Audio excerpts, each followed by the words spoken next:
Buenos días a todos, les saludo desde Cancún, Quintana Roo. Soy la pastora María Luisa Calderón. El fruto del Espíritu con el subtema Templanza. Pasajes Gálatas capítulo 5, versículos 22 y 23. Hablaré en primera parte del fruto del Espíritu, la templanza como doctrina. La singular expresión fruto del Espíritu aparece una sola vez en toda la Biblia.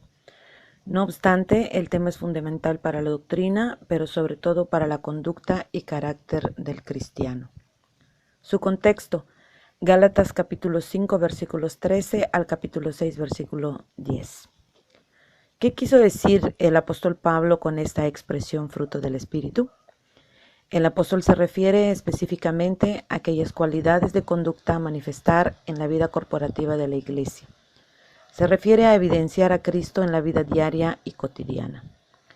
La metáfora se usa desde el Antiguo Testamento con respecto a la conducta humana. Ejemplos: Proverbios capítulo 1, versículo 31, capítulo 13, versículo 2, Jeremías 17, capítulo 17, versículo 10, capítulo 21, versículo 14, así como Oseas capítulo 10, versículos 12 y 13, y Amós capítulo 6, versículo 12. El Nuevo Testamento presenta un cuadro semejante en Mateo capítulo 3 versículo 8, Mateo capítulo 7 versículos 15 al 20, Filipenses capítulo 1 versículos 9 al 11, Santiago 3, 18, Hebreos 12, 11 y Efesios 5, 9. A continuación haré algunas consideraciones sobre el fruto del Espíritu. Primero, diremos que esta lista del fruto del Espíritu que aparece en el libro de Gálatas no es exhaustiva, sino representativa. Los términos usados también tienen sus paralelos en otras cartas del apóstol Pablo en la parte de la vida práctica. Cada componente de ese fruto tiene que ver con la vida personal del creyente como de la vida corporativa de la Iglesia. Algunos datos importantes. Templanza aparece una sola vez en el libro de Gálatas.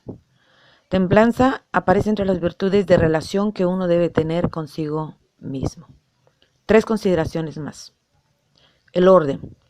Mientras que el orden en el que aparece en Gálatas arranca del amor de Dios, o sea, de lo más íntimo a lo más externo como control de uno mismo, en la segunda carta del apóstol Pedro es a la inversa, arranca del punto contrario, es decir, que esta lista obedece a la corrupción que hay en el mundo y lógicamente hasta lo más interior del creyente.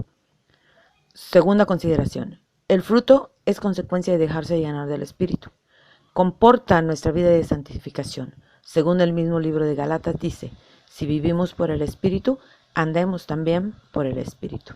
Y tercero, la palabra o la frase que se utiliza en Gálatas: contra tales cosas no hay ley. Esto significa que mientras la ley restringe, el fruto es incontenible como obra del Espíritu. ¿Qué es la templanza? Encrateia es la virtud que da la victoria sobre los apetitos carnales. Por consiguiente, está estrechamente vinculado a la pureza de mente como de conducta. Templanza es el dominio de los deseos e impulsos carnales por obra del Espíritu Santo, en contraste con la vida pasada, Efesios capítulo 2, versículo número 3. La templanza es dominio propio, una capacidad que da el espíritu de autodisciplina y autocontrol. Frena los actos impulsivos que conducen al pecado. William Barclay lo expresa así: encrateia es aquella cualidad que reside en el hombre cuando Cristo viene a morar en su corazón y lo habilita a vivir y caminar sin mancha en el mundo. Una vida de intemperancia en el comer, beber y los apetitos carnales ofende gravemente al Creador del universo. Algunos ejemplos. El apóstol Pablo, en la primera carta a los Corintios capítulo 9, versículo 25, usa el ejemplo de los atletas. El apóstol dice con relación a ellos que estos de todo se abstienen por ganar una corona corruptible. Comparándolo con la vida del creyente, enfatiza y dice cuánto más nosotros que queremos alcanzar un galardón incorruptible. En 1 Corintios capítulo 7, versículo 9, también el apóstol Pablo habla sobre lo mismo, acerca de la abstinencia sexual. El fruto del Espíritu es el más importante requerimiento para que nuestro testimonio sea convincente y poderoso. Es indispensable para influir en las personas con las que diariamente nos relacionamos en todas las áreas de nuestra vida. Es la forma de conducta que debemos seguir para ser agradables a los ojos de Dios. La Biblia nos enseña que los cristianos debemos ser llenos del Espíritu Santo, pero que también debemos andar o vivir en Él. Y del Espíritu Santo viene la fuerza para no satisfacer los deseos de la carne, según Gálatas capítulo 5, versículo 16. La tendencia a desestimar o sobreestimar los dones con el fruto. Aunque mucho nos impacta la manifestación de los dones y somos buscadores de su presencia en esos momentos gloriosos y quisiéramos ser los elementos usados por Dios para esos momentos sobrenaturales y poderosos, no obstante, no perdamos de vista que el carácter moldeado por el Espíritu Santo es de trascendencia eterna.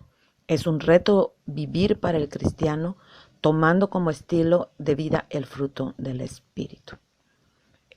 Con este audio concluyo mi participación y esperando en Dios que les sea de bendición.